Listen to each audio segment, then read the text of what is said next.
Ok. Entonces, bueno, yo creo que podemos comenzar. Gracias a todos por estar aquí hoy, ya sea desde donde nos estén viendo, cualquier país donde se encuentren. Hoy tenemos a Eric Jonathan Lavado Esteban, que nos va a presentar el seminario del mes de marzo. Él está actualmente afiliado al programa de posgrado en Ciencias de Bosques Tropicales en el Instituto Nacional de Pesquisas de Amazonía en Manaus, Brasil. Es graduado de esa misma, o bueno, de la Facultad de Ciencias Forestales de la misma, sorry, perdón, me confundí un momento. Él es graduado de la Facultad de Ciencias Forestales de la Universidad Nacional Agraria La Molina en Perú y tiene un magíster de la facultad en donde se encuentra en estos momentos, que es de Ciencias de Bosques Tropicales, también en la Instituto Nacional de Pesquisas de la Amazonía en Manaus. Es miembro del Laboratorio de Ecología de Plantas de este instituto y actualmente es alumno de doctorado. Tiene experiencia en el área de ecología, fisiología forestal, particularmente ecología funcional y dinámica arbórea dentro del contexto del cambio climático. Los principales líneas de investigación son la respuesta de los árboles a los eventos climáticos extremos, ya sean sequías o fuertes lluvias, y la importancia de los factores ambientales en esta escala local, tanto hidrológicos como edáficos. Entonces, con eso, bueno, le doy la palabra a Eric. Genial, gracias Elainis. Estaba leyendo aquí que hay unas personas que quieren entrar y Sí, no pueden, algo así. estoy Bueno, admitiéndolos todos. ya, Perdón. genial. Bueno, gracias una vez más a ustedes por la invitación. Me quedo muy feliz realmente de poder exponer y conversar un poco sobre esos asuntos con ustedes, ¿no? Gracias a todos los presentes por el tiempo, de darse un tiempito para escucharme, ¿no? Primero, ya justo estábamos hablando un poco del idioma, ¿no? De que yo estoy aquí ya algunos años aquí en Brasil. Entonces, yo estoy cambiando, digamos, constantemente a veces, ¿no? El chip del español al portugués, a veces con el inglés. Y solo así, en buena onda, disculpar si en algún momento hay un cambio de palabras o algún mal uso, alguna mala pronunciación de alguna palabra, ¿no? No es a propósito ni nada de eso, es porque uno se confunde, ¿no? Tantos años viviendo en un país con un idioma diferente, suele pasar eso, ¿no? Y el segundo, ya para entrar de una vez en mi presentación, comentarles que lo quise hacer de una manera lo más didáctica que creo yo poder hacerlo, ¿no? No es tan así enfocado en bastante cosa complicada, digamos, ¿no? Yo quería pasar un mensaje general, didáctico de lo que, el contexto de lo que hice, disculpa, del contexto que abarca mi investigación y los principales resultados que obtuve en ese artículo que espero lo hayan recibido, ¿no? Entonces, es más que una discusión, me encantaría recibir cualquier pregunta, duda de ustedes al final de la presentación. Y obviamente yo no soy dueño de ninguna verdad de lo que voy a decir, yo estoy en el proceso, del camino de aprender a hacer ciencia de la mejor manera. Entonces, toda crítica, toda duda es bienvenida. Voy a compartir mi pantalla, solo para confirmar a alguien, por favor, que se ve. Sí, se ve muy bien. Genial. Gracias. Entonces, comenzamos con lo que habíamos puesto como el título, ¿no? La propaganda de este seminario. Un poco llamativa esa pregunta, ¿no? Si solo existe un solo tipo de bosque amazónico. Y la idea es porque de esa pregunta es que en mi artículo científico, en el cual está basado esta presentación, nosotros conseguimos encontrar evidencias de que la topografía local, ¿no? En escala local, así como los periodos de mucha lluvia, de intensa lluvia, de precipitación, parecen no, hay evidencias de que están actuando como moduladores o amortiguadores de los efectos negativos que tienen las sequías en, en los bosques, ¿no? De la Amazonía. Bueno, como ya había dicho, este es el artículo principal que salió este año publicado en la New Phytologist, ¿no? de mi autoría, junto con Carolina Castillo, Karina Melgazo y mi orientadora en la maestría y también actualmente en el doctorado, Flavia Costa, ¿no? Como ya lo habían mencionado en la presentación, fue parte de mi maestría en ciencia de bosque tropical en el INPA, aquí en Manaus, Brasil. Y los puntos principales de este artículo es resaltar la falta y la necesidad, por tanto, de considerar las interrelaciones que pueden existir entre la lluvia y el agua en el subsuelo, el agua subterránea, ¿no? Y también tomar más en consideración en los trabajos, en los estudios, a las condiciones hidrológicas en escala local, ¿no? ¿Y para qué? ¿Por qué es importante eso? Porque eso nos va a permitir comprender y también integrar esos conceptos en las diferentes respuestas que tienen los bosques de la Amazonía a las variaciones climáticas o lo que conocemos como cambio climático, ¿no? Entonces, el contexto aquí, para entender los resultados de mi artículo y por qué nosotros nos animamos o nuestra motivación para hacer esa investigación, es lo que voy a exponer en las siguientes diapositivas. Primero muestro aquí ese gráfico que estoy casi seguro que muchos de nosotros hemos visto. Y si no hemos visto este, por alguna razón hemos visto uno anterior que cambia, no está esa curva marrón que representa disculpa, azul que está representando los bosques de África, pero esa curva marroncita que va cayendo desde los 90 también pertenece a un artículo anterior, 2015, Greening, la Nature, que es tan famoso como este y que también supongo que si no han visto este deben haber visto el otro, ¿no? Y lo que tratan estos es mostrar claramente, ¿no?, el impacto que está teniendo el bosque amazónico por cuenta de la variabilidad climática, ¿no?, del cambio climático. Escogí este porque es más reciente, ¿no? Salió el año pasado, comparado con los 6 años ya que tiene el otro artículo de Greening.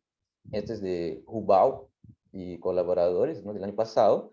Y aquí comparan, ¿no? Muestran todo esto baseado, y eso es importante y clave para este contexto, todos estos resultados son baseados en parcelas permanentes, ¿no?, en mediciones directas de lo que está sucediendo en el bosque, de personas que fueron allá y midieron año tras año o cada periodo de intervalos de censos, cuánto está creciendo, cuánto está muriendo y qué está pasando con las tasas populacionales, demográficas de los bosques, ¿no?, de la Amazonía.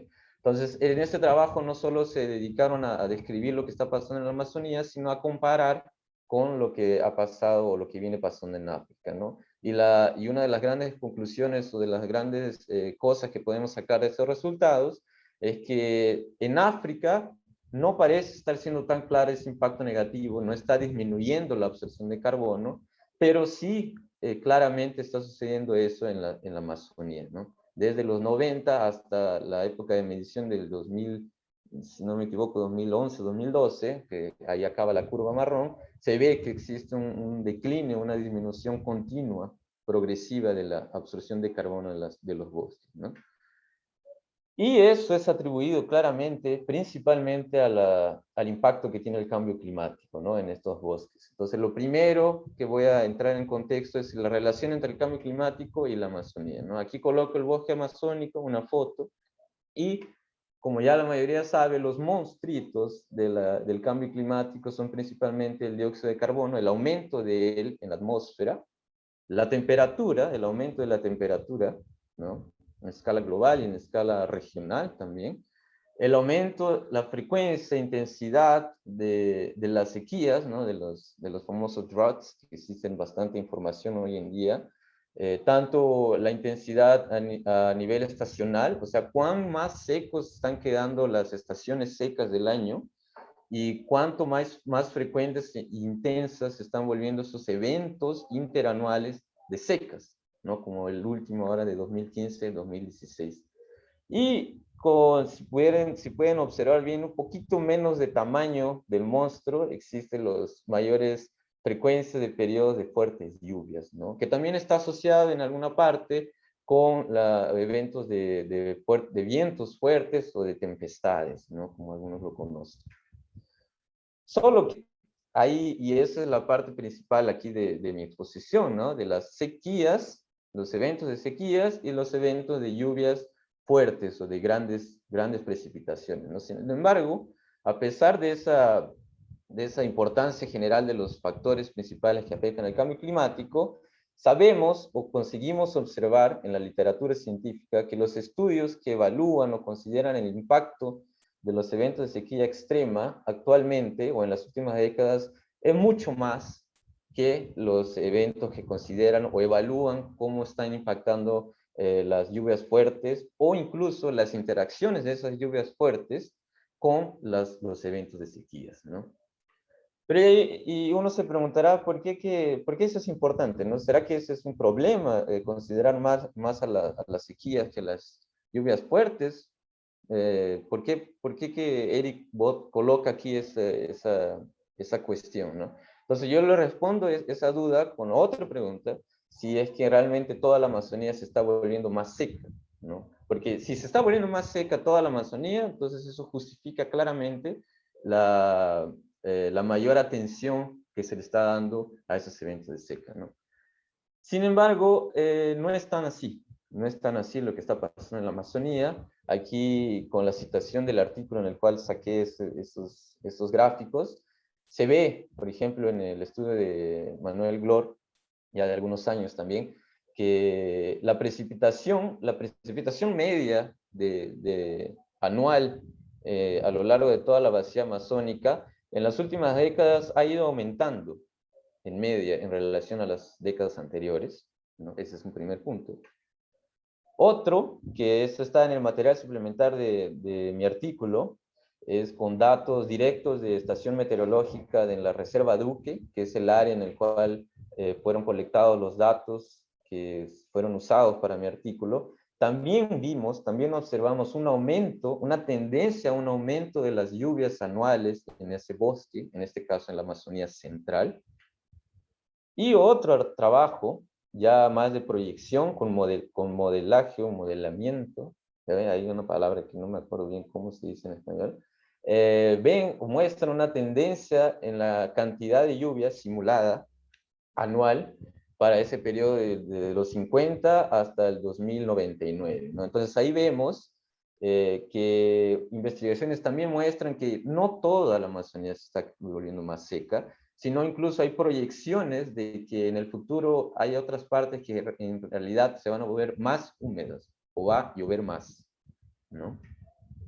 Entonces ahí boto el gatito aquí, que lo van a ver al final también, preguntándose entonces ¿qué está pasando, ¿no? Parece que hay algo raro, no algo malo, pero algo que podría mejorarse, ¿no? Esa es la situación.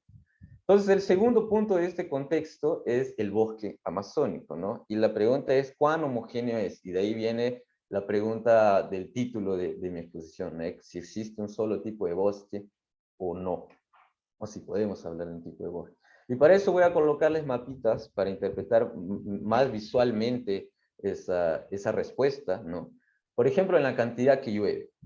Aquí vemos, a mí particularmente, creo que a la mayoría nos gustan muchos colores, es más visual, más rápido entender el mensaje. Entonces, lo mismo que llueve mensualmente a lo largo de la Amazonía, ¿cómo es? ¿Es igual en todo lado? La mayoría sabemos que no, ¿no? Por ejemplo, en este mapa hecho por Restrepo, Cooper, ya algunos años también, nos muestra eso, que existe una gran diferencia en escala regional dentro de la Amazonía de cuánto llueve como mínimo por mes en cada región. En el promedio también sucede lo mismo, tenemos contrastes, tenemos áreas donde llueve en media más, en otros lados en media llueve menos.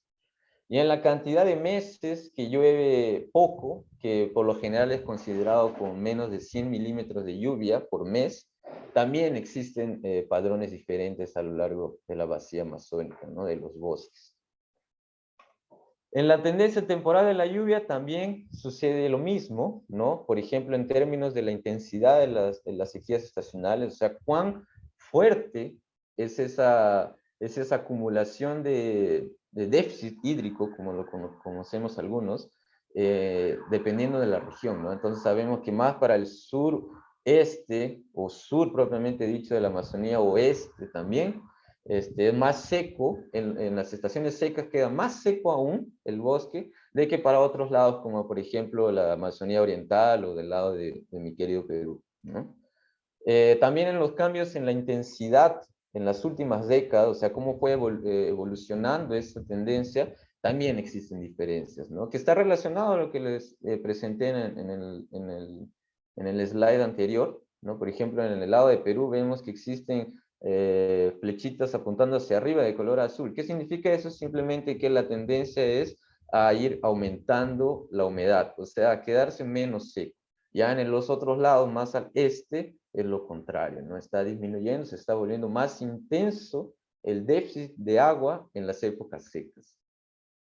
Y en los cambios en la cantidad que llueve anualmente, que está relacionado también con lo que dije, también existe esa tendencia, ¿no? También existen otros trabajos mostrando que no es homogénea esa diferencia temporal en la precipitación, en la lluvia, ¿no? Existe un porcentaje que está quedándose más seco anualmente, que es el 36%, y ojo, curiosamente, el doble, casi el doble, que es un 64%, está quedándose más húmedo, ¿no? Eso no es digamos, una sentencia, no es algo que está ya dicho como verdad y todo eso, ¿no? Hasta porque en ese artículo de Glor existen varios, si no me equivoco, 3 diferentes modelos, ¿no? Que explican esos con porcentajes diferentes, pero ya nos da un insight, un indicio, un indicativo que no es que todo está quedando seco, ni que todo está tampoco quedando más húmedo, ¿no?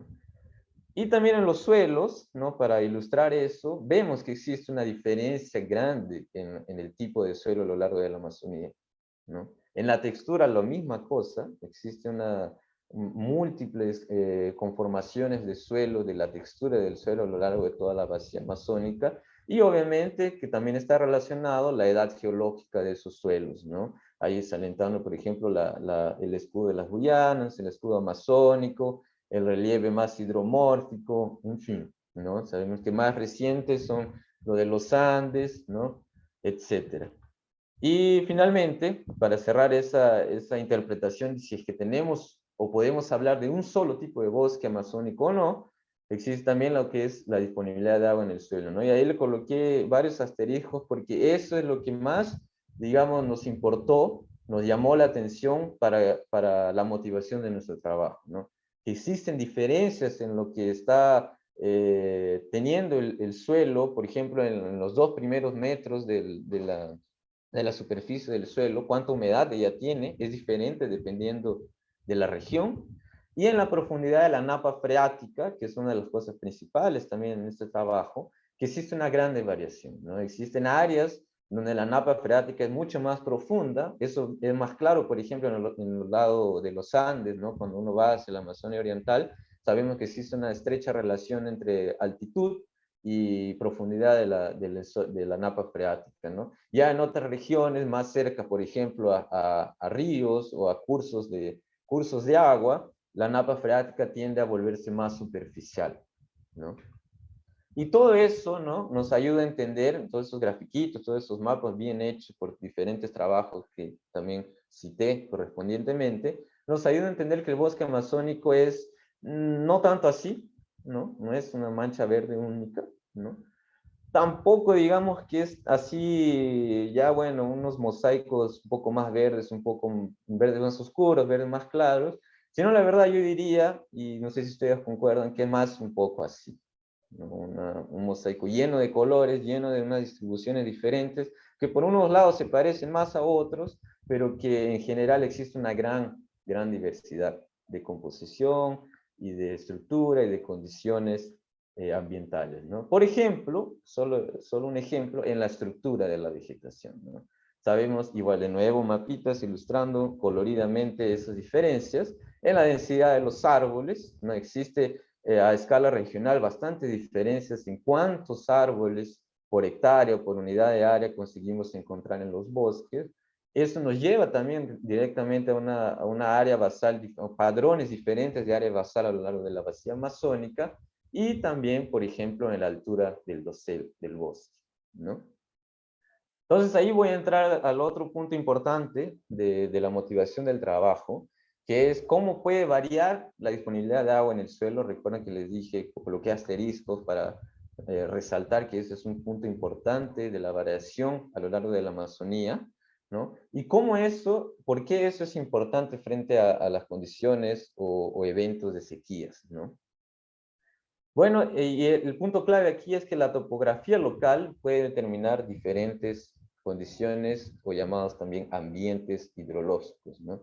Para explicar eso, coloqué este gráfico extraído del trabajo de Fan, de Jing Fan, una investigadora que trabaja mucho con esos asuntos de interacción de agua en el subsuelo con lo que está pasando o con las respuestas que pueden tener la vegetación, ¿no? Y de ahí extraje ese gráfico. Disculpen que esté en portugués las palabras, pero y creo que se llega a entender, ¿no? No es tan diferente en algunas cosas. Lo que quería mostrarles es eso, el relieve, ¿no? La topografía en escala local, o sea, en pocos metros, digamos, o en poca distancia, consigue modificar fuertemente cómo está interactuando las raíces de las plantas, de la vegetación, con el agua o con lo que se puede encontrar debajo del suelo, ¿no? Entonces, no sé si se llega a ver aquí, mi mouse. La superficie del suelo sería esta marrón, ¿no? Y la línea más abajo, que es la azul más oscura, sería la napa freática o en portugués lençol freático, ¿no? Entonces sabemos o podemos entender con este gráfico que en las partes más bajas del relieve, o sea, cuando la topografía tiende a ser una depresión, una, una superficie más baja, la napa freática va a estar en más contacto, o sea, se va a volver más superficial al suelo y eso, por consiguiente, va a llevar a que las raíces estén o menos distanciadas o incluso en contacto directo con la cantidad de agua, con esa fuente de agua que la napa freática representa, ¿no? Incluso por eso que se forman las famosas florestas inundables o florestas halagables en portugués, ¿no? Los floodplain forests, que pueden estar o en constante inundación, ¿no? Permanente, o inundación o halagamiento sazonal, ¿no? Estacional. Pero ya yendo para el foco del tipo de bosque que yo estudié, que son los bosques de tierra firme de la Amazonía, también existen diferencias, ¿no? Ellos no van a estar en una condición inundable, permanente ni estacional, pero sí pueden generar, la topografía puede generar en la vegetación un contacto directo con el agua, de modo que no exista una limitación hídrica para la vegetación en esos lugares. Ya cuando la topografía hace que el relieve sea más, o sea, sube, ¿no? La topografía, eso hace que la distancia de la superficie del suelo con la napa freática aumente, o sea, la napa freática, en otras palabras, se vuelve más profunda. Ahí podría haber una fuente de agua, pero estacional. O sea, ¿cómo? Cuando llueve, recarga la napa freática del subsuelo, hace que se eleve un poco esa condición y ahí las raíces de la vegetación entran en contacto. Cuando no llueve mucho, tiende a disminuir esa napa freática y las raíces ocasionalmente pueden perder ese contacto directo, ¿no? Entonces existe una fluctuación. Y el otro extremo es cuando ya la elevación del terreno ocasionado por la topografía genera una distancia muy profunda o muy grande con la napa freática, entonces la vegetación pierde ese contacto, esa fuente directa de agua para las raíces, ¿no? Y eso hace, ¿no?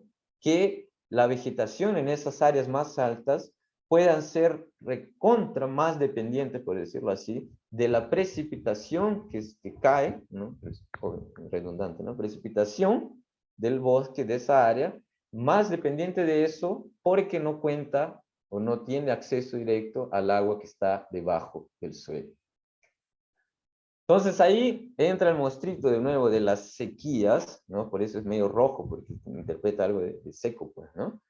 Puede ser que, dependiendo en ese contexto que les expliqué, puede ser que la sequía, el efecto de la sequía sea mucho más importante o afecte mucho más a esos bosques, a esa vegetación que se encuentra en esas partes más altas, de lo que podría esperarse en áreas que ocasionalmente tienen contacto directo con el agua del suelo y mucho menos impacto de esa sequía, en áreas donde la vegetación ya tiene un efecto directo, un contacto directo, perdón, del agua debajo del suelo, ¿no?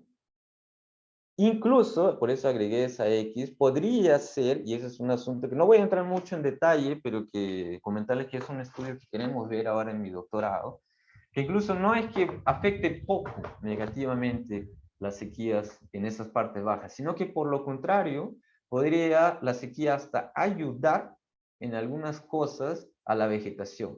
¿Cómo?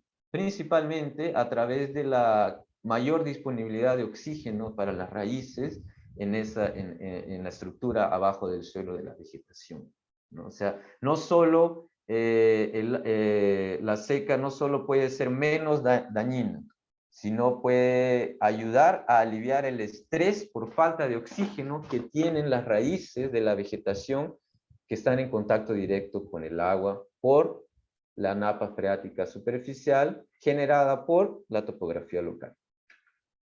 Entonces, aquí unos ejemplos imágenes extraídas de otro artículo de Fan, de Jing Fan, de 2019, que recomiendo mucho leer para quien esté quedándose interesado, ya esté interesado en esos asuntos, que muestra muy claramente en fotos reales, ¿no? Uno de satélite a la derecha y uno en realidad de un paisaje a la izquierda, que muestra cómo influencia esa topografía local, ¿no? Vemos que cuando hay una depresión, cuando hay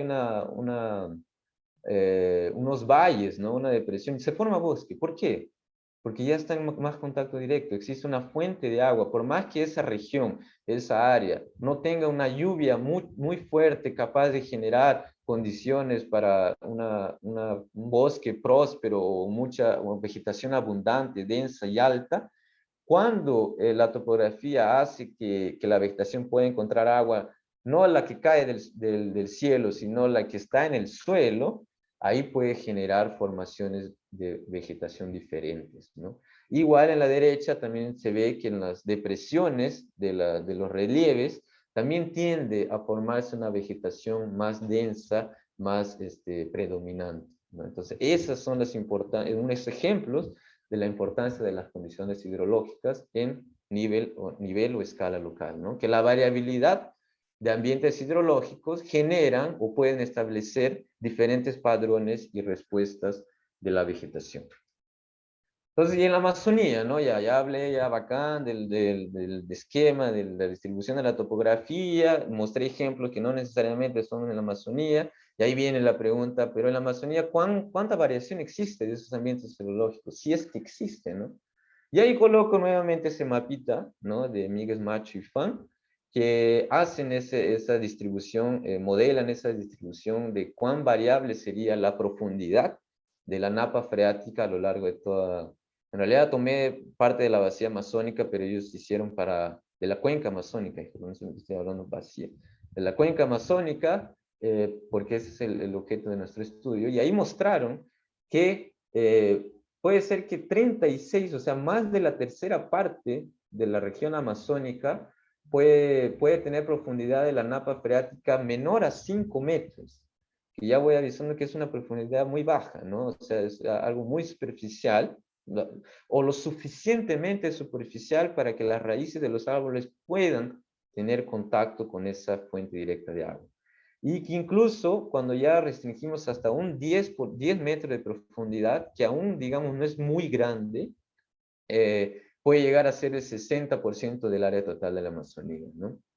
Entonces, bosques con napa freática, por este estudio, por lo que muestra este estudio, podríamos decir que los bosques con napa profunda, que pueden tender a ser más vulnerables a sequías, porque son más dependientes de las lluvias, en realidad no ocupan la mayor proporción de la Amazonía, ¿no? Del área total del bosque amazónico. Incluso un mapa corregido o hecho en más detalle, que elimina incluso áreas de bosques inundables, ¿no? Los floodplain, que es elaborado por una colega nuestra, Xu Li, ¿no? Muestra que en realidad áreas con profundidad de napa freática entre 0 y 5, que antes había 36%, pueden ocupar incluso alrededor del 50% de todo el área de bosques de la Amazonía. Y eso nos lleva a concluir que bosques con napa superficial, que tenderían a tener una fuente directa de agua, ¿no? Por bajo del suelo, representan hasta más de la mitad de la Amazonía, ¿no? Ese es un mensaje que debería quedar claro, porque de ahí que viene el interés nuestro para este trabajo, ¿no? Entonces, la pregunta que surge inmediatamente después de ver eso sería, entonces ya, bacán, ¿de dónde proviene nuestro conocimiento de campo sobre lo que sucede en los bosques de la Amazonía? Y si las diferentes condiciones hidrológicas que les acabo de mostrar están siendo o no bien representadas en esos estudios. ¿Cuáles estudios? Principalmente, solo un ejemplo, estos dos que les había comentado, ¿no? El trabajo de Hubau, de Wannes Hubau, no sé si se pronuncia así, y el anterior que les había comentado de Greening, ¿no? Bien famoso también, citado, esto lo saqué hace algunos días nada más, 430 citaciones, comparado con casi 70 que ya tiene en un año nada más Hubau, y que en mi opinión personal creo que la tendencia es a ir incrementando esos trabajos, son referencia, digo, pienso yo, estoy casi seguro, son referencia para trabajos de impacto, cambio climático, Amazonía. Ambos trabajos, ya, como les había dicho, provienen de datos colectados directamente en el campo, de un número total de 321 parcelas de bosque amazónico, ¿no? Que fueron remedidas constantemente para evaluar cómo está siendo la dinámica de esos bosques. Entonces, ¿dónde están ubicadas esas parcelas? ¿No? Para saber, con eso vamos a saber cuánto estamos abarcando la variación de condiciones hidrológicas. Cuando uno va al material suplementar, si no me equivoco, este es de Hubau, ¿no? Si es de Brinning, me disculpo, pero es de uno de esos dos, muestran, ¿no? Cómo está la distribución de esas parcelas permanentes a lo largo de toda la vacía, del cual construyeron ese gráfico de la absorción de carbono a lo largo del tiempo, con la latitud y la longitud de las ubicaciones, de las coordenadas, ¿no? Y el tamaño que representan cada parcela, para con eso entender cuánto es el esfuerzo amostral que se está usando para cada región, ¿no?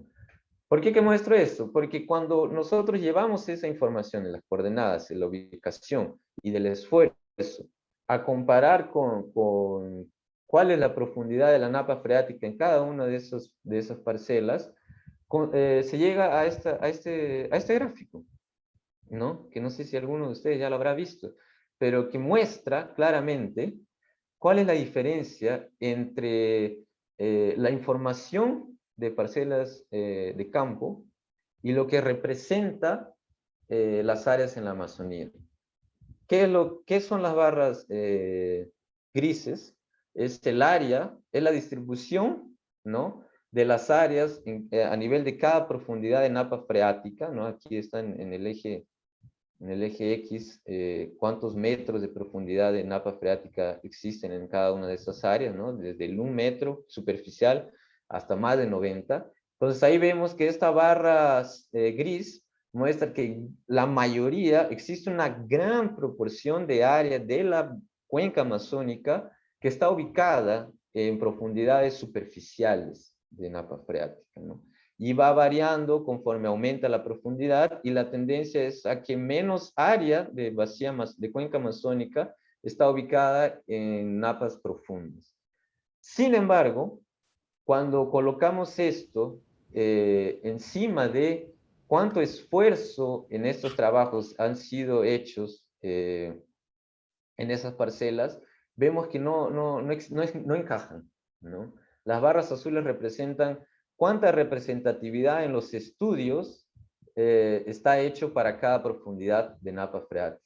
Y ahí vemos que la gran mayoría de parcelas permanentes, de donde viene nuestro conocimiento de la Amazonía, está centrado en profundidades mayor a 10, sería 12, 14, incluso hasta bien más profundas. En cuanto al área que es dominante de profundidad de napa freática en la Amazonía, existe poca representación. Entonces ahí viene otra pregunta, ¿no? Si tenemos una buena representación de los diferentes ámbitos hidrológicos o no. Por lo tanto, ¿no? Todo eso es para para concluir que para poder entender mejor nuestra relación entre lo que está haciendo el cambio climático con la Amazonía y la respuesta de estos bosques, ¿no?, al cambio climático, necesitamos o debemos considerar dos cosas principales, ¿no?, que fue el enfoque de este trabajo. No solo las sequías, sino también los periodos con alta intensidad de lluvia. Y segundo, la diversidad de bosques de la Amazonía, como el contexto de sequías, principalmente aquellas con diferentes condiciones hidrológicas. Y ahí que viene la motivación y producción de este trabajo, ¿no? Que la pregunta principal fue cuál es el impacto de las sequías en los bosques amazónicos de tierra firme en términos de tasas de crecimiento y mortalidad de árboles, considerando tanto los periodos de fuertes lluvias como las condiciones, diferentes condiciones hidrológicas locales. Bueno, ¿de dónde sacamos esta información? ¿De dónde fue obtenida esa información? De una reserva de bosques, reserva forestal Adolfo Duque, ubicada en la Amazonía Central, ¿no?, en la ciudad de Manaus, algunos kilómetros al norte de Manaus, ¿no? Y en ella, aquí esa grade, esa cuadrícula muestra la dispersión, la distribución de las parcelas permanentes que fueron monitoradas desde el año 2001 hasta, bueno, el año pasado yo hice una remediación, pero no fue incluida en ese trabajo. Yo utilicé las remediaciones hechas hasta el 2016, ¿no?, que justo afortunadamente cubrió el impacto de esta última sequía extrema, ¿no?, del 2015-16. Entonces son información de 72 parcelas de tamaño de 1 hectárea cada una, ¿no? Y lo fantástico, la gran oportunidad de poder usar esta información fue que existen en cada parcela permanente diferentes condiciones hidrológicas, ¿no? Aquí mostré una foto, en realidad soy yo, pero no fui yo quien me dio, quien fue responsable de la colecta de la información, ¿no?, de los años anteriores. Sin embargo, la gran oportunidad de usar esa información es que existe esa influencia clara de la topografía en escala local a lo largo de las diferentes parcelas, ¿no? Y también usamos la información de la estación meteorológica, que también colectó información de lluvia y de temperatura desde el año 2000, ¿no?, que también encaja con el periodo que fue evaluado los árboles, los bosques en esa área, ¿no? Los resultados, ¿ya? Del impacto ¿cuál es el impacto de las sequías, tanto en el crecimiento como en la mortalidad de los árboles? Primero, entonces, considerando también a los periodos de fuertes lluvias, ¿no?, de lluvias intensas. Y vimos esto de aquí. El lado izquierdo es representando el crecimiento de los árboles y el lado derecho a la mortalidad de los mismos. ¿Qué vimos? Que las lluvias intensas, cuando ocurren previamente a aquellos periodos secos fuertes, mostraron que salvaron, ¿no? Salvan a los árboles de los impactos negativos. ¿Cuáles son esos impactos negativos? Disminución del crecimiento y aumento de la mortalidad de los árboles. Lo voy a interpretar aquí rápidamente, ¿no?, para que se pueda entender mejor. De izquierda para derecha, en ambos gráficos, muestra un aumento de la severidad o de la intensidad de esas secas, ¿no?, de las condiciones de sequías.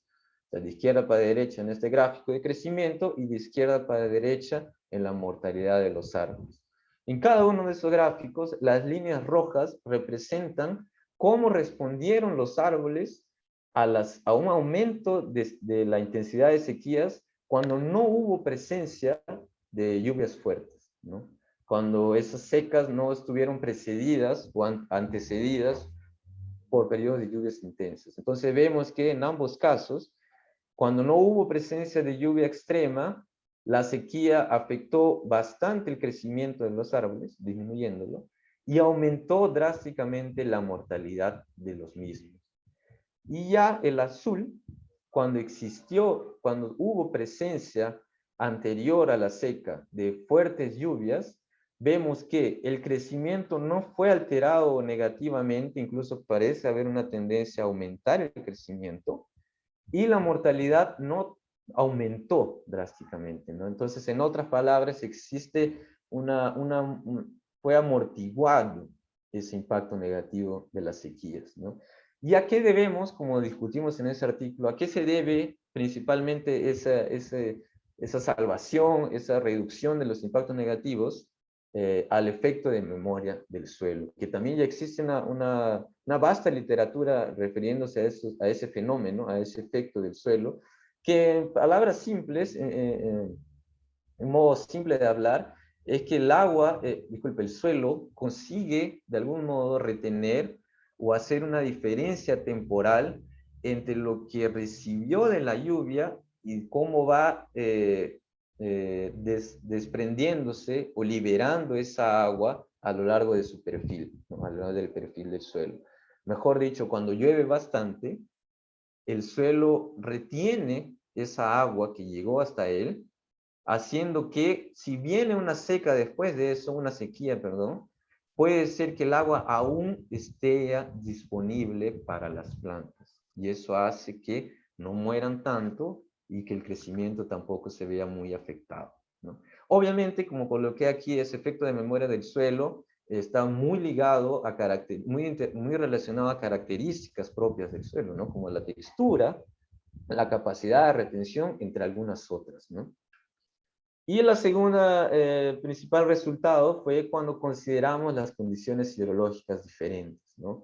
O sea, entre niveles profundos de napa freática y superficiales. Aquí la lógica es la misma, de izquierda para derecha en cada gráfico la intensidad de la seca aumenta, o sea, hay secas más fuertes cuanto más a la derecha vamos.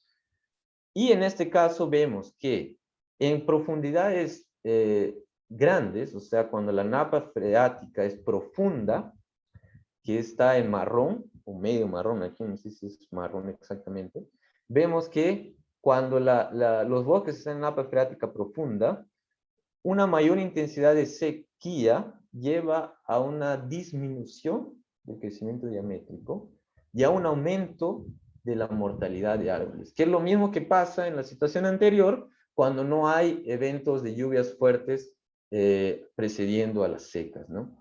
Y también vimos, ahora en azul, que al contrario de napas freáticas profundas, cuando los árboles tienen contacto directo, cuando la napa freática es superficial a esos bosques, un aumento de la intensidad de las sequías no afecta el crecimiento o no lo disminuye y tampoco aumenta drásticamente a la mortalidad de las mismas, de los árboles, ¿no? Entonces aquí en resumen coloco la frase que una fuente directa de agua, o sea, la napa freática superficial, mostró que está actuando como un refugio hidrológico, o sea, que puede rescatar o puede salvar a los árboles frente a condiciones del impacto de los periodos secos, ¿no? Entonces, por lo tanto, ya para a modo de resumir más gráficamente los resultados de nuestro trabajo, muestra que la recarga previa de la humedad del suelo, como ya lo había mencionado, quiere decir, si hay seca solamente, el árbol la va a pasar mal, ¿no? Sin embargo, si antes de esa seca un evento o un periodo de fuertes lluvias, puede ser que esa interacción de la lluvia con las condiciones del suelo lleven a un efecto no tan drástico de la sequía y los árboles por consiguiente toleran mejor o se dan mejor en esa situación.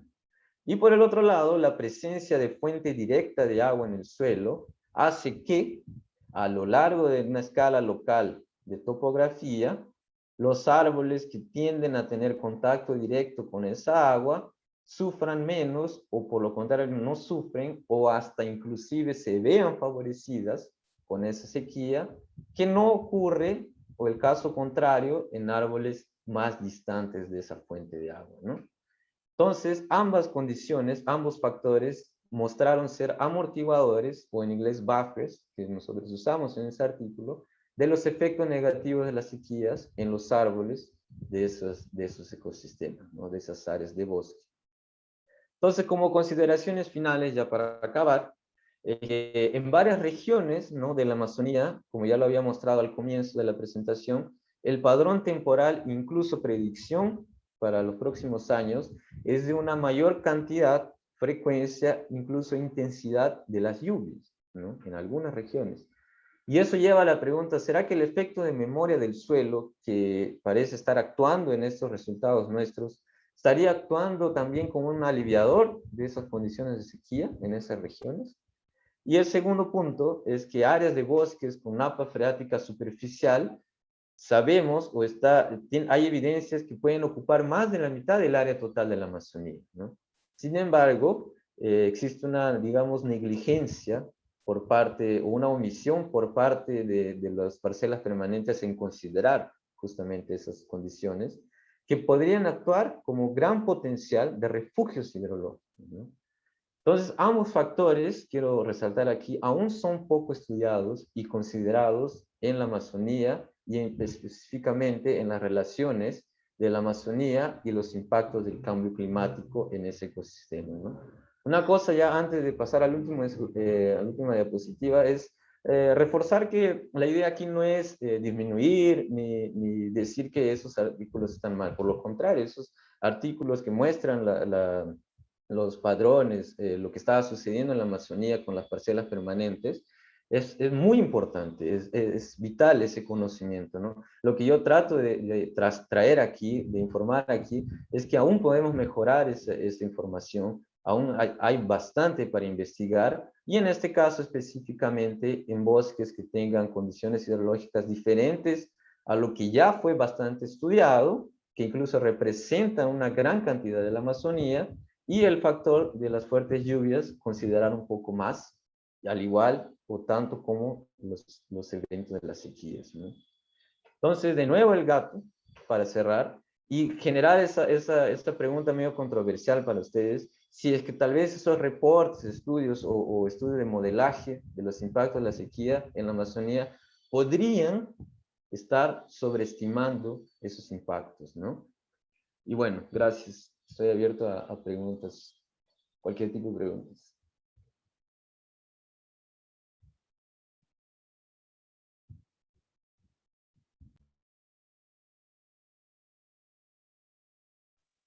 Muchas gracias, Eric. Muy buena presentación, de verdad. Súper didáctica, varias personas lo han comentado en el chat. Muy buena información y la manera en la que la presentaste.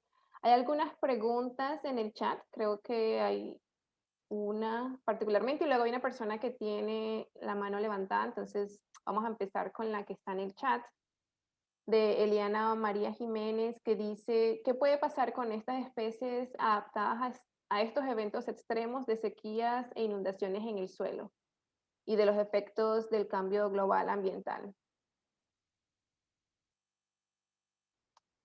No estoy segura si fue en la parte del final de tu presentación, pero si la persona sigue aquí, quizá ella pueda hacer la pregunta Claro, en sería persona. genial, sí. En vivo y en directo. Sí. Buenos días, Genial. muchas gracias Eric por tu presentación, excelente, muy clara, muy didáctica, como lo dice el la primera pregunta es, yo creo que siempre estamos pensando pues, que sí hay unas, pues lo que muestran los reportes es que sí hay una susceptibilidad, pero ¿qué pasa con esas especies de verdad que están adaptadas o a las inundaciones por diversas condiciones? Nosotros trabajamos, por ejemplo, en bosques de arenas blancas y sabemos que muchos de estos bosques de arenas blancas pues tienen este hard pan que permanecen como encharcados y tienen un efecto mucho más grande cuando hay un aumento de lluvias. Entonces uno diría que muchas de estas especies pues están muy bien adaptadas a la sequía porque son suelos de arenas blancas que se secan pues considerablemente y luego se inundan bastante. ¿Sí? Entonces, estas especies además son súper especialistas en estos tipos de bosques. Entonces, uno dice, bueno, estas especies que están bien adaptadas, ¿cómo va, pues dentro de lo que estabas hablando, de que algunas pues van a reaccionar más favorablemente que otras, dependiendo de esas condiciones de topografía locales? Esa Genial, es genial una, y la pregunta. otra sí Ajá. fue con respecto, mencionabas al cambio climático, pero yo pienso que ahorita en Amazonas no solamente nos toca hablar de cambio climático, sino de cambio ambiental.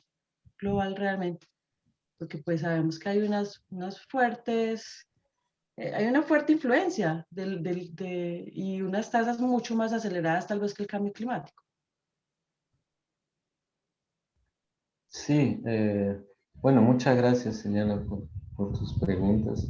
En realidad, sí, es excelente esa colocación, ¿no? De las especies adaptadas. Uno, ya bastantes años, ¿no? Que existe esa cuestión de los trazos funcionales, de los rasgos funcionales de las especies, ¿no?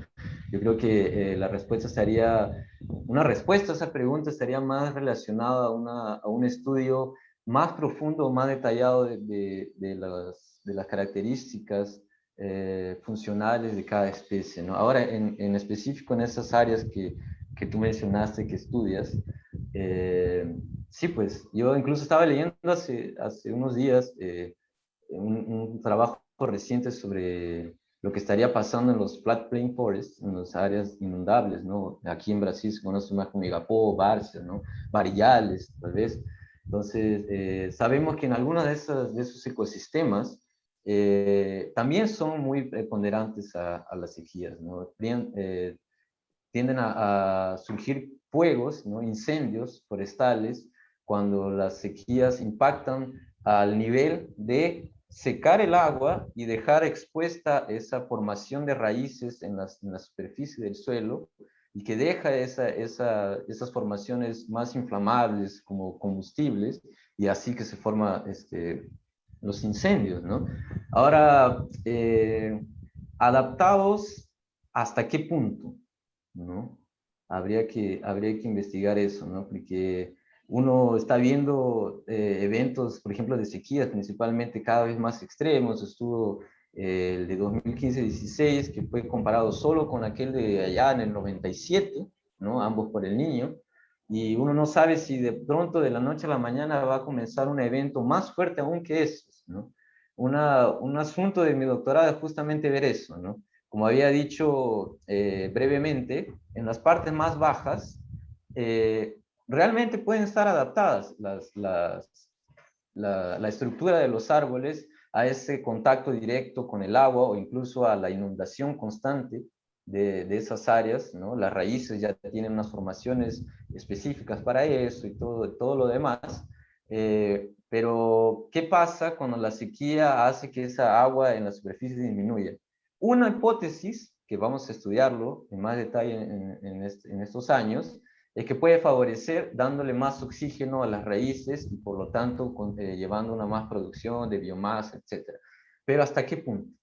¿No? Puede ser que disminuya tanto ya el agua en esas regiones que ya no favorecen ni por oxígeno ni por nada, sino peor aún, deja en un estado de total inestabilidad, se dice así, inestabilidad al área, a los bosques, que pueden hasta incluso morir más. Es una predicción que nosotros tenemos en el doctorado, ¿no? Que las que están adaptadas a condiciones de inundación pueden en un inicio, con una sequía moderada, digámoslo así, ser favorecidas. Pero si la sequía pasa de ser moderada a extrema, ahí la situación puede cambiar y ser afectado, ¿no?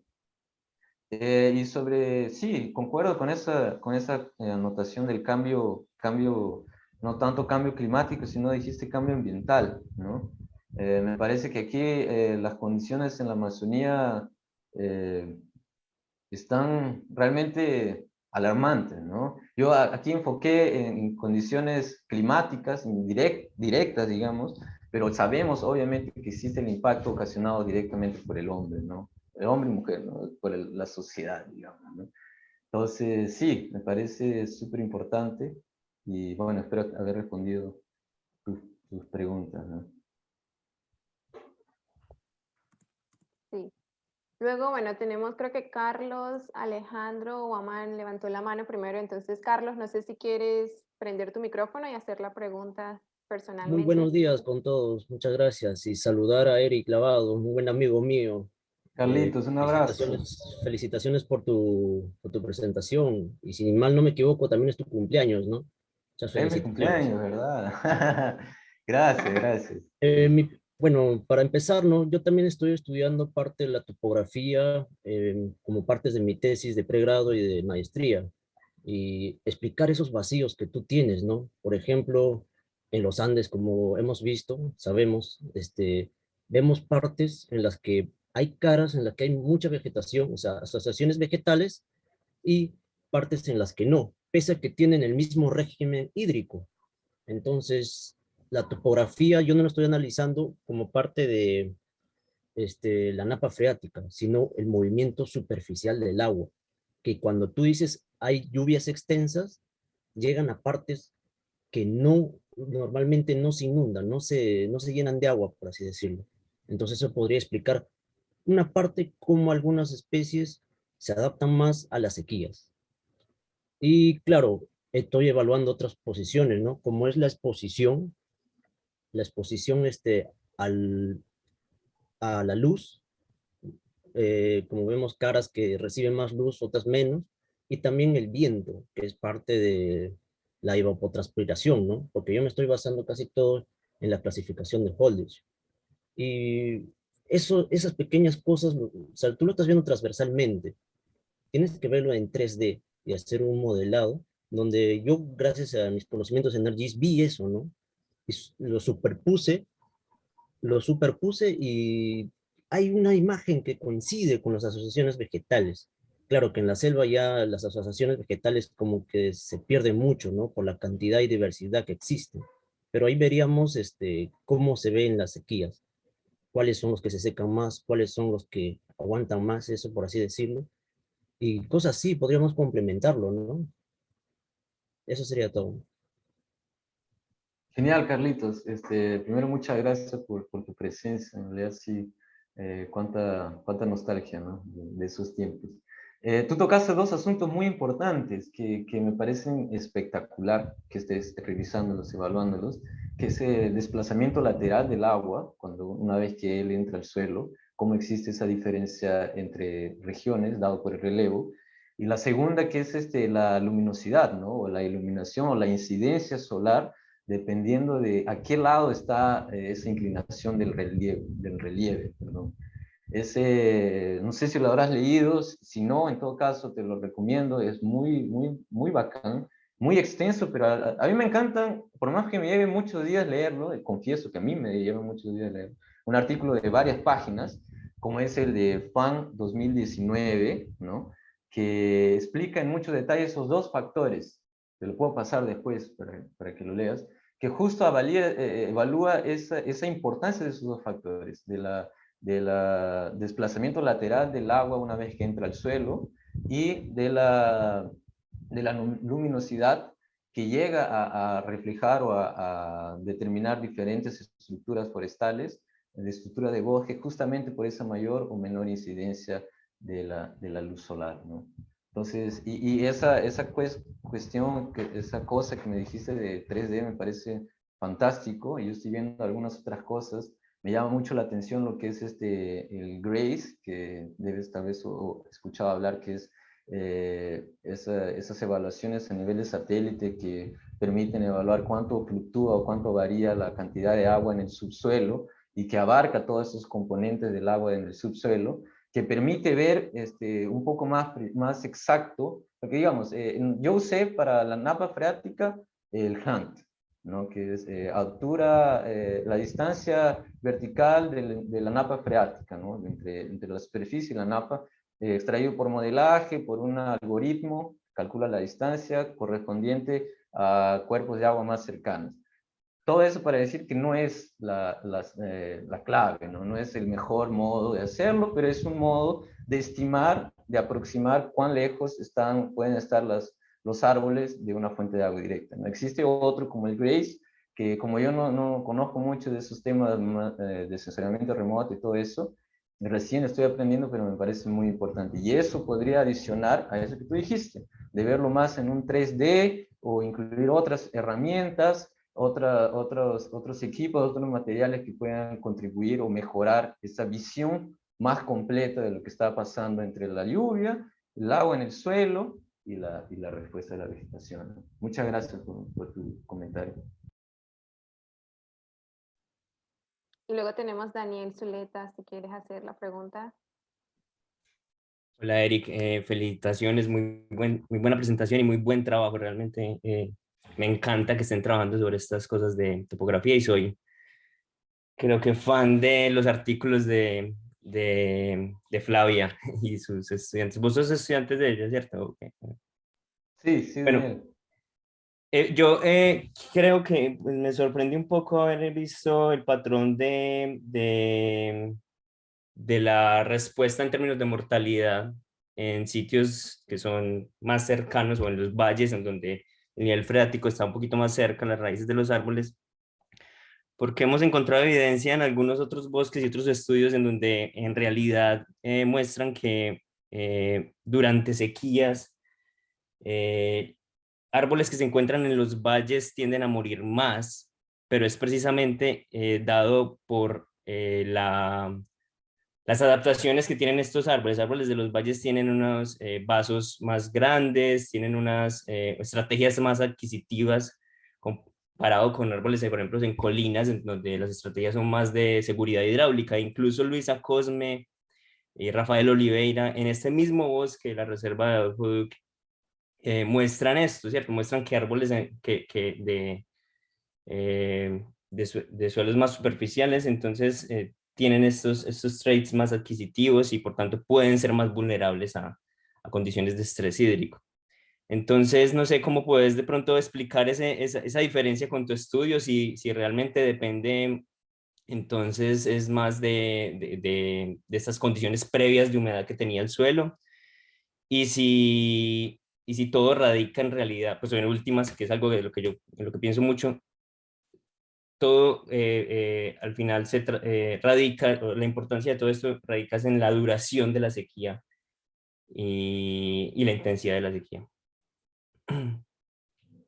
Esa es una pregunta, no, yo no sé, de una vez, la segunda pregunta es más que todo pensar sobre los mecanismos, ¿cierto? Otro estudiante, no sé, otro artículo relacionado de Flavia en bosques de tierra firme que fueron inundados accidentalmente como por algo de una represa, por si mal no recuerdo, eh, mostraron que incluso los árboles con estrategias más adquisitivas también se vieron más afectados por el periodo de inundación, ¿cierto? Y al final pues también señalan a que todo, independientemente si es por estrés hídrico o por una abundancia de agua, inundaciones, al final se traduce en carbon, carbon starvation, inanición por carbono, perdón, y hydraulic failure como los principales mecanismos que determinan la muerte de estos árboles. Entonces es más, son esas dos mis preguntas que tengo. Genial, Daniel. Wow. Muy chévere lo que colocaste aquí. De hecho, yo sigo los artículos que tú ya publicaste previamente, incluso cito uno del 2017, que es justamente el que muestra esos resultados que acabas de mencionar, ¿no? De esa diferencia, ¿no? En los padrones de mortalidad a lo largo de la topografía, de lo que tú encontraste, lo que ustedes encontraron y lo que nosotros encontramos, ¿no? Entonces, ¿cómo explico, no? Si bien tú dijiste, claro, existe ya hasta para el mismo lugar, que es la Reserva Duque, donde fue hecha el trabajo de Luisa, que las estrategias, la tendencia a las estrategias de los árboles en las partes más bajas, a rasgos más adquisitivos en general, ¿no? Y que eso llevaría a una mayor vulnerabilidad a secas, ¿no? O a déficit hídrico, y que al mismo tiempo podría estar siendo el reflejo del no déficit hídrico de esas regiones, ¿no? O sea, digamos que el filtraje del ambiente hizo que las estrategias sean no cuidarse, ¿no? Del embolismo, ¿no? Del déficit hídrico, y por tanto, cuando hay déficit hídrico, ahí se ven gravemente afectados, ¿no? Entonces, ¿cómo yo explico que murieron más arriba y no abajo, a pesar de que son más vulnerables abajo? Yo creo que tiene que ver con esas condiciones ambientales, ¿no? Con esas condiciones hidrológicas de la napa freática, como yo expliqué. Y yo creo que también tiene que ver con justamente el otro lado, ¿no? Que son los eventos de lluvia extrema. Como mencioné brevemente, las lluvias extremas, por lo general, tienden a estar asociados con eventos de fuertes vientos, de vientos fuertes, o de ataques de ráfagas de viento, lo que conocen como blowdown algunas personas, ¿no? O windstorms, etc. Entonces yo me acuerdo que cuando estábamos escribiendo eso hubo una discusión, ¿no? Incluso justamente por esos resultados contradictorios de lo que ustedes mostraron, y nos preguntamos así, ¿será que tiene alguna cosa que ver, algún posible evento cercano de fuertes lluvias que llevaron a una mortalidad de, por quiebra o por ráfagas de viento, ¿sabe? Porque vimos eso. Yo no lo presenté aquí, pero nosotros en nuestros resultados también conseguimos detectar que el impacto negativo que tienen los eventos de fuertes lluvias, sin mezclarse con las sequías, son tan o hasta más fuertes que las propias sequías. O sea, ellos matan tanto o más a los árboles como lo hacen las sequías también solas. Entonces, disculpe responderte con una pregunta, pero me encantaría saber si tal vez ustedes en algún momento analizaron o me puedes comentar algo, si es que existió o no la presencia cercanamente temporal a esa sequía que haya podido ocasionar de fuertes lluvias, perdón, que haya podido ocasionar o explicar un poco esa alta mortalidad.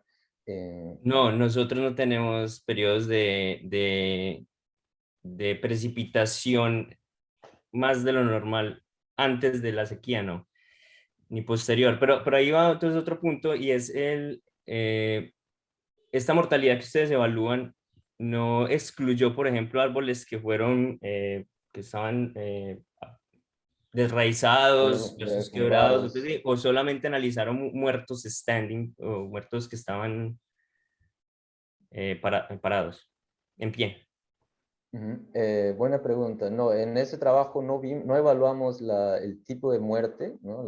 Cómo es que murieron, no excluimos ni nada, solamente vimos aquellos que aparecieron como muertos, ¿no? Que estuvieron muertos, sea derrumbados o sean en pie. Sin embargo, tú ya debes haber leído ese trabajo de Isabela, ¿no? Que también gran parte de los datos de ella fueron colectados en la Reserva Duque, además de otras regiones cerca en la Amazonía Central.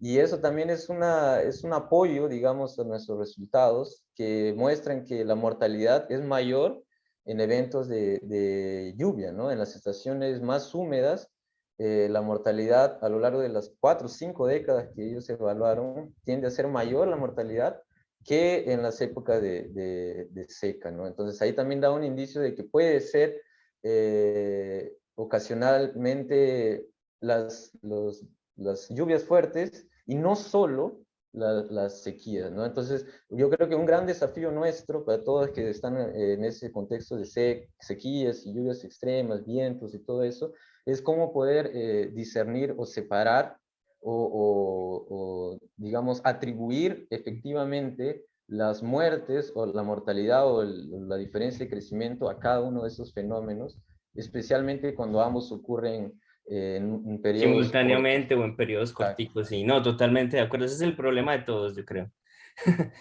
Para Sí. todo tipo de atribución de un driver, se necesitan esos experimentos, definitivamente. Ujú, Pero bueno, muy bien, muchas gracias. ujú. Excelente. Genial. No, gracias a ti. Muchísimas, muchísimas gracias, Eric, también pues a todas las personas que están participando con la discusión.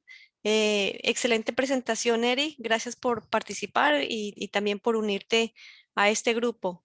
Eh, Tenemos que dar por finalizada este seminario para el día de hoy. Ya nos pasamos un poquito del tiempo, solamente para recordarles que pues está todavía abierta la opción para aquellos que quieran presentar algo para el mes de entrante, para el mes de abril. Entonces estamos buscando gente continuamente para que se unan al grupo interesados en ecofisiología vegetal. Los invitamos a que si quieren publicar alguna información de proyectos o alguna noticia, entonces que nos la hagan llegar al grupo.